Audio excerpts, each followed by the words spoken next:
Hello friends, it is time for another D&D art journal video. So as you can see, this journal is thick with two capital C's. She is about on her last leg of life. I'm pre-recording this video, I think 2 months in advance before you'll actually see it. So I'm probably already done with this journal by now. I think I'm going to do about 3 or 4 more spreads in it. But that's kind of like the vibe. And today I'm journaling Flask and his dog Ace, as you see here, and Azazel. And this is super exciting because I get to journal a PC character. So this is my dear friend, Nerdy Anime Gamer, my wordy nerdy. These are her two characters, Flask and Azazel. And she plays both of them, except there is a twist. So when the campaign first started, Flask was first introduced. He is a 4 foot, 3.5 foot tall satyr. I think he may be 4 foot. And he's just a little bundle of joy. He's very shy. Well, not very shy. He can be shy around, people who thinks are attractive.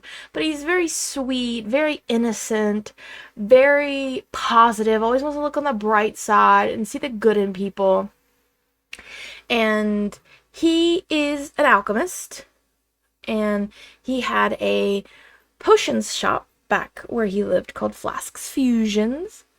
And he recently found out that because it's a memory loss campaign, so they're recovering memories as they go.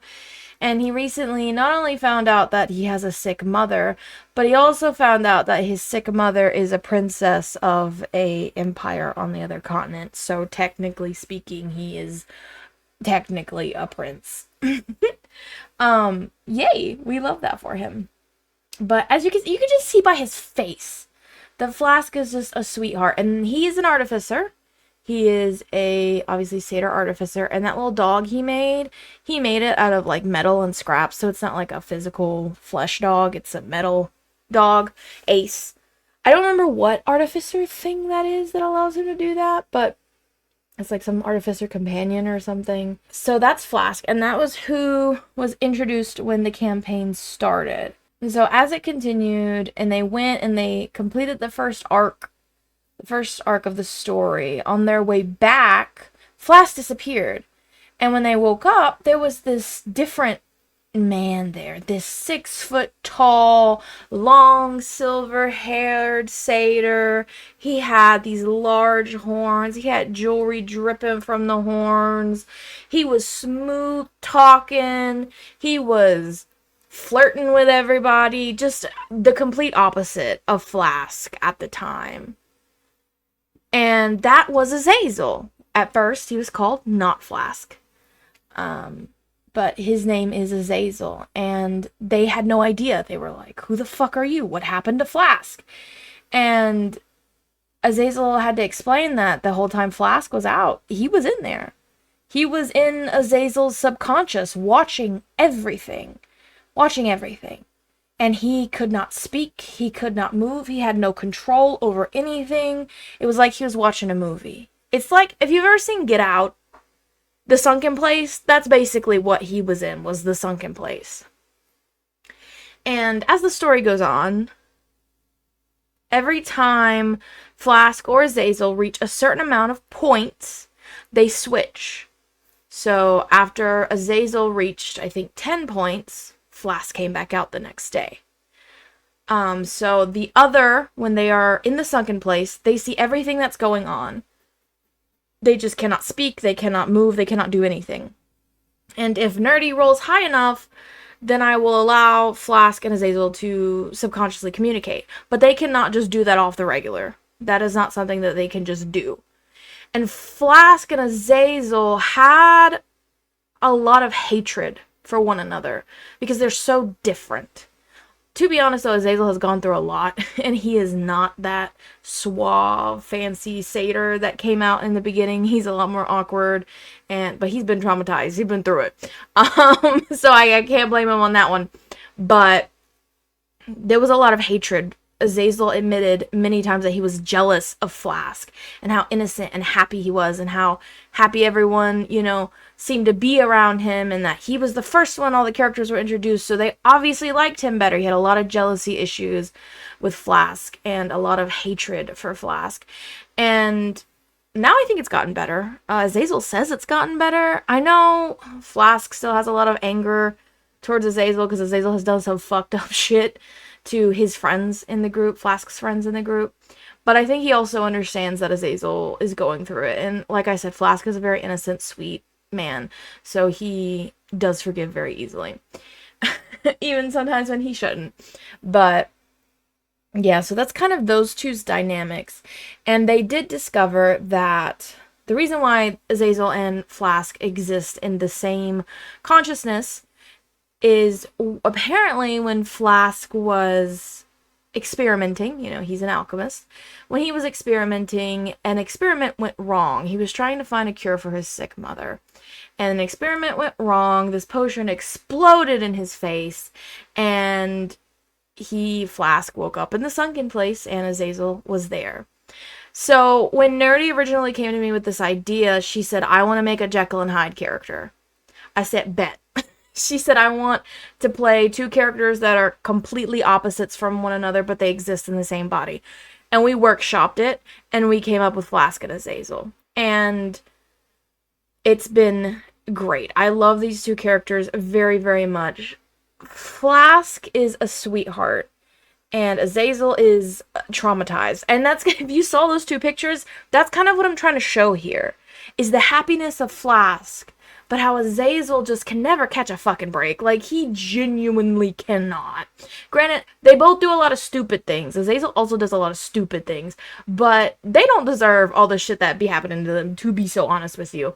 Especially Azazel. He's been through a lot. I do feel bad for him, but it's like he gets better and then something happens and then it's all downhill again. It's all a downhill spiral, but I pray and I hope that Azazel will be there one day. He recently just went on a date with this girl named Naira. She's one of my NPCs. He did really good, and I told you Azazel's like all awkward and stuff. I told you he was suave in the beginning, then he turned all awkward because of something traumatic that happened to him. And then he went on this date with Naira. It was a really sweet day. He took her out, he talked to her, and then at the end he was like, hey girl, can I get a kiss? He didn't say it like that, but he did ask. And I was like very impressed with him. I thought he wasn't gonna do it. I thought he was gonna chicken out, but he did, and it was very sweet. So score 1 for Team Azazel. But yeah, so this is Nerdy's Jekyll and Hyde character, and I thought this was so fun. And the great thing about it is, Nerdy had a little bit of a backstory for Flask, but Nerdy is one of those players that's like, just do whatever. Like, I'm not gonna really make a backstory. Like, she had nothing for Azazel. She said, I'm not really gonna make a backstory, you just do whatever you want to do. And I was like, that is the best thing you could have ever said to me. So, Flask and Azazel's backstories are all me. Oh, also, I left that in because I wanted you to see that even I make mistakes. I totally glued that down and absolutely did not mean to.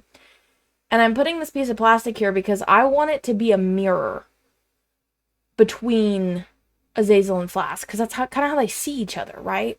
So when you're looking at it from Flask's point of view, which is this side, you just see the sad Azazel when you look in the mirror. But then on Azazel's side, it's all sad and dark, and you see the happy Flask in the mirror. You know, it's kind of how they see each other. And so, and how they see themselves, I feel like, too. But yeah, that's why I left that in there, because everybody makes mistakes. Everybody has those days, you know. But anyways, yeah. So Nerdy let me do whatever I want with Flask and Azazel, and that's how Flask found out that he's technically a prince. Azazel found out that he accidentally got all his friends plus his boyfriend killed. Well, his boyfriend's not technically killed. His boyfriend got absorbed into a tree because he's a nymph. So he can't technically die. Well, I mean, he can't, but he can't, you know. But his other two friends, his other two best friends, yeah, they died. Though he doesn't know exactly how yet. He just knows that something really bad happened. He has not regained that memory yet, so I shan't say it because I know Nerdy will probably watch this video. But these two are great. We love these two. They are the source, especially Flask, but Flask and Azazel are the source of so many of the funniest quotes. My favorite Flask quote is when he said, well, one of my favorites is when he was like, if I know anything about gods, they're tied to religion. Or he went into this temple of Ariel and he was trying, I don't remember if he's trying to steal money. I don't remember what he was trying to do. But the high priest or the priest there caught him and was like, what are you doing here? And Flask was trying to talk his way out of it. He was like, as a devout follower of, what does this temple belong to again? He's so funny. He's such a goofy guy. He's so silly. And he's a sweetheart. He has good intentions. Doesn't always make the right decisions, but he has good intentions. I think the same for Azazel. Azazel, back in the day, he didn't have the best intentions. He really went through this period where he just wanted to hurt people because he was hurting, and that was rough. That was real bad. But he's still kind of recovering from that, to be honest, because there's some people in the group that are like, you fucked up. It's namely Sylvia and Kaze. But they've left, and now Azazel basically has a fresh start with the people he's currently traveling with. Memoji, Lady Mingyue, Milan, and Naira, because they don't know about his crazy, little self-sabotaging journey he went on, because they weren't there. So he kind of has a fresh start with them to kind of build these relationships without the past being shoved in his face. So hopefully he has learned a lot from what he's been through, and when he gets back to the capital with Sylvia and Kaze, maybe some bridges can be mended. I sure hope so, because I know Kaze didn't like Azazel at the beginning, but he did grow to like him, and then it just went all to hell. And Kaze's always like Flask. He calls Flask buddy. He's like, that's my little buddy. Like, that's that's how you know Kaze likes Flask, because he's like, hey bud. That's his nickname for him. But I hope Kaze and Azazel can repair their relationship. Sylvia and Azazel too, because that was bad. That was bad. Azazel's got a lot of work to do, but I believe in him. And this is how it turned out. Look at, I just love that I had the idea to use the plastic as the mirror. It just, I don't know. It looks so cool. What do y'all think? Let me know, because it sucks because in the pictures you can't really tell that there's plastic there, but when you see it in video form like this, it looks so great. But let me know what you think. Thank you so much for watching me be extra, like always. And I hope you have a wonderful rest of your day, and look at how this journal won't even close anymore. She's tapping out, y'all. She's gotta be laid to rest. Bye-bye.